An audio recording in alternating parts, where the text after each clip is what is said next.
Good morning, chatters. I don't know why, but a little while ago, I got a hankering to play a really immersive RPG. Something with systems and a story I could really get lost in. While looking for recommendations, I got reminded that Witcher 4 got nominated for Most Anticipated Game of the Year, so I'm sitting here bored wishing it was out already, and I realized I haven't even played the third one. In fact, I've never interacted with this series at all. Haven't played any of the games, never read any of the books. I definitely never watched a show that was so bad its lead actor quit. Frick. With the looming release of Witcher 4 and Witcher 3 being old enough to start middle school this year, I figured now is as good a time as any to see if the near universal praise is warranted and if this game holds up a decade later. The Witcher 3 is the first of many old games that I've never played, but I would like to understand what made them great. So if you ever want to watch me live, I stream here on YouTube or on twitch.tv/JerrickW. With that out of the way, let's go through the aspects of The Witcher 3 to answer the questions, is this game worth playing more than a decade after its release? And should I be excited for Witcher 4? And we'll start with the characters. Full transparency, I love RPGs, and like I said at the top of this video, this is exactly the sort of game I was looking for. Except I realized pretty early on that this isn't like any RPG I've ever played. Not in like a, it's so mind-blowing it's never been done before. Rather, I'm not used to playing a real guy who has lore and is established in the world. I'm kind of used to RPGs where the protagonist is a blank slate for the player, you know, like Dragon Quest or Fallout. So having a vocal protagonist with his own personality was super different for me. But I ended up really enjoying it because Geralt was a good protagonist. I had no prior knowledge of him, so his sassiness caught me by surprise a lot of the time. Yet I noticed for as much sass as he would give, he did not like when somebody joked back to him. What with hot flushes and violent mood swings? Dijkstra, men don't get menopause. You know that, don't you? Yes, you moron. I really liked the reluctant hero thing he had going on, though I can't say this is how I played him. The Geralt I chose to play was much more reluctant than hero. We took whatever we could take, we fought whoever we could fight, and we always tried to get the most amount of money from Witcher contracts. And because of this, there was a little bit of dissonance between who Geralt was written to be and who I played him as. Why not? Cause unlike you, killing gives me no pleasure.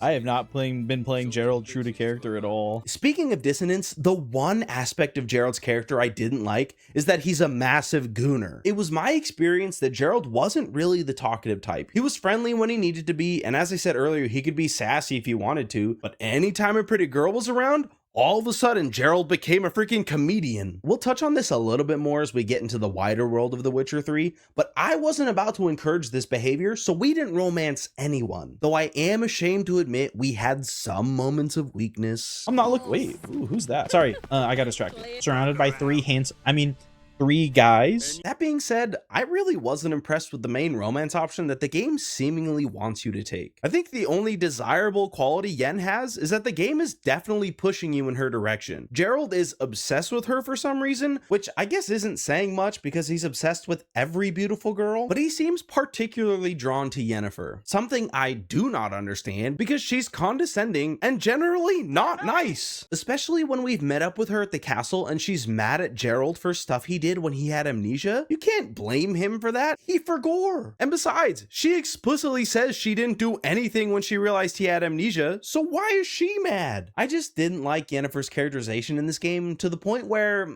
I didn't even bother doing her personal quest. Fortunately enough, I didn't feel the same level of disdain for the second main romance option in the game. The Geralt I was playing had renounced his gooner ways, Probably the first Witcher ever to take a vow of celibacy. but I had said multiple times on stream that if I did pursue a romance option, it definitely would have been with Triss. She's much nicer than Yennefer, she doesn't talk down to Geralt or anybody in general, and I personally felt like her chemistry with Geralt was better than Yennefer's. And her role in the world is just way cooler. Not that Yennefer's motivation was bad, she just shared a goal with Geralt, which is fine. But Triss risking her life to save all of the mages in Novigrad? That's so cool! I spent the whole game thinking Triss was the better character and the better romance option, but unfortunately for Triss, after I beat the game, I got a little interested in the lore and Gerald should be happy that I chose celibacy for him. The last main character I want to talk about is Ciri, and truthfully, I kind of have mixed feelings about her. I really like Ciri the character. Her story being the chosen one but wanting to live a normal life is pretty bog standard. I like that you can see traits of both Gerald and Yennefer in her, and while her personality can be charming, I just wish we would have got more of that. But my issue ends up being for most of the game, she's treated as a MacGuffin more than a character, and I don't know, I wish we could have just spent more time with her, particularly with Gerald. But I suppose that's what Witcher 4 will be. As far as the rest of the cast, I don't really have the time to deep dive into everybody, otherwise this video would get too long, but there are a lot of minor characters that make a really big impact. I really like all the Witchers we interact with. Eskel stands out as my favorite. The Baron in Velen was really well written. I thought he was going to be a generic tyrant, but he ends up being a little bit more nuanced than that. And I really liked everybody on Skellige except for Hjalmar. So it was a really easy choice to choose Ceres as the next Jarl. And as far as the DLC goes, Blood and Wine easily character mogs Hearts of Stone. I think that's all the characters I want to talk about. So let's take a step back and look at the wider story that they inhabit. Early on in my playthrough, when I was first forming my opinion about the story, I had a pretty big complaint about it. There's a lot of lore in this universe, and every now and then they drop a little tidbit of it, and I was always taken aback. We've already talked about Gerald losing his memory, but apparently he was also part of the Wild Hunt and died at one point. So many cool things had already happened, and they weren't explaining any of it. I felt like I was just dropped into the middle of this established narrative with no explanation, and then I saw a comment somewhere that simply said, "This is a sequel." Oh, this is the third one. That's a 3 right there. So if anyone is to blame for me being lost, it's me for skipping 2 whole games. It's a little hard to critique the story overall because depending on the playthrough and the choices that you make, the story is always going to be a little bit different. I happened to get the ending where Ciri becomes a Witcher, and I thought it was good. The story isn't complex by any means, but I don't think it's trying to be. I think the story is deliberately simple to give the player the room to make whatever choices they wanted and still keep the narrative cohesive. And that's really where it shines. I was playing the game completely blind, so it was really fun to play a game where it felt like every single choice had weight. A lot of the times in games, it can feel like this story is just a vehicle to get you from point A to point B, but in Witcher 3, it felt like the story was genuinely being dictated by me. Something as simple as choosing to fight these guys at an inn led to me having to sneak into my next objective because they knew I was violent and wouldn't just let me walk in. And it was so satisfying that the world reacted to me in that way. Which leads me to my next standout aspect of this game, the quests. The ability for the player to make whatever choice they want doesn't really matter if the quests only have one solution, but I never felt this was the case. Not only could I approach any quest however I wanted, the sheer variety of quests was another element that kept me engaged throughout my entire playthrough. While I like the combat, games can get a little monotonous if every quest is just go here and exterminate or go here and retrieve this. But in Witcher 3, I got to act in a play. I never would have guessed that a quick time event for remembering lines would be as engaging as it was. Tough crowd. No reaction. He's back there crying. He's like, I hate this. Or how about the DLC where I get to compete in a freaking night tournament? Why am I nervous? What the heck, bro?